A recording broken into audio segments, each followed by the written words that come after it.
Авторлық бағдарламаны сараптама кеңесіне қалай ұсынуға болады? Техникалық және кәсіптік білім беру ұйымдарының педагогына арналған гайд. Бұл Ажар Маратқызы.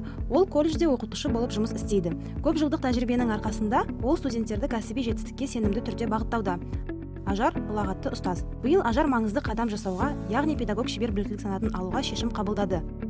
Бұл жай ғана мәртебе емес, бұл оның тәжірибесін, кәсібилігін және білімге қосқан үлесін мойындау. Педагог шебер санатын алу үшін техникалық және кәсіптік орта білімнен кейінгі білім берудің республикалық оқу-әдістемелік кеңесі ұсынған авторлық бағдарлама болуы қажет. Ажар өзінің авторлық бағдарламасын республикалық оқу-әдістемелік кеңеске ұсыну үшін не істеуі керек? Қажетті құжаттар пакетін жинап, оны республикалық оқу-әдістемелік кеңес жанындағы сараптама кеңесінің қорытындысын алу үшін сараптама кеңесі отырысына дейін 1 айдан кешіктірмей жіберу керек. Сараптама кеңесі отырысының ережесімен және кестесімен Талап коммерциялық емес акционерлік қоғамының сайтында танысуға болады. Құжаттар пакетін жинау үшін Ажар келесі әрекеттерді орындауы тиіс. Бірінші қадам: бейін бойынша тиісті оқу-әдістемелік бірлестіктен авторлық бағдарламаға рецензия алу. Оқу-әдістемелік бірлестіктердің байланыс ақпараты Талап коммерциялық емес акционерлік қоғамының сайтында орналастырылған. Екінші қадам: өз өңірінің әдістемелік кабинетінен ұсыным алу. Оқу-әдістемелік бірлестіктер және әдістемелік кабинеттер Ажардың авторлық бағдарламасын қабылдағаннан кейін келесі әрекеттерді орындайды. Оқу-әдістемелік бірлестіктер рецензент тағайындайды, рецензент рецензия дайындайды. Оқу-әдістемелік бірлестіктер рецензияны оқу-әдістемелік бірлестіктің мөрімен куәландырады және Ажарға жібереді. Өңірдің әдістемелік кабинеті 3 рецензент тағайындайды.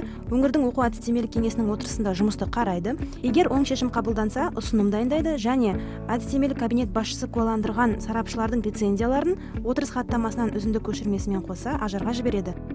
Үшінші қадам: құжаттар пакетін дайындау. Өтінім, ұсыным, өңірдің оқу-әдістемелік кеңесі отырысының хаттамасынан үзінді, әдістемелік кабинет сарапшыларының рецензиясы, оқу-әдістемелік бірлестіктерден рецензия, авторлық бағдарлама PDF форматында және плагиатқа қарсы тексеру нәтижесі. Республикалық колледждердің педагогтары тек өтінім, оқу-әдістемелік бірлестік рецензиясы, жұмыс және плагиатқа қарсы тексерудің нәтижесін ұсынады. Құжаттардың толық пакеті сараптама кеңесі электрондық поштасына жіберіледі. expertsовет@talab.edu.kz. Төртінші қадам: сараптама кеңесі мақұлдауын және республикалық оқу-әдістемелік кеңес ұсынысын алу. Ажардан авторлық бағдарлама мен құжаттар пакетін алғаннан кейін сараптама кеңесі келесі әрекеттерді орындайды.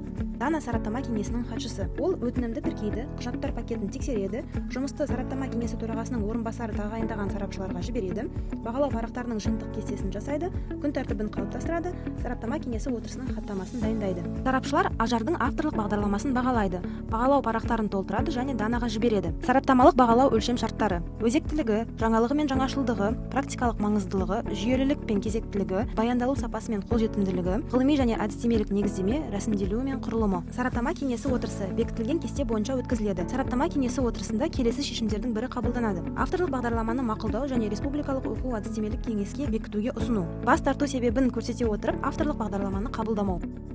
Сараптама кеңесі отырысында Ажардың авторлық бағдарламасы мақұлданды және республикалық оқу-әдістемелік кеңеске ұсынылды. Республикалық оқу-әдістемелік кеңес хаттамасы Талап коммерциялық емес акционерлік қоғамының ресми сайтында республикалық оқу-әдістемелік кеңес қойындысында орналастырылады.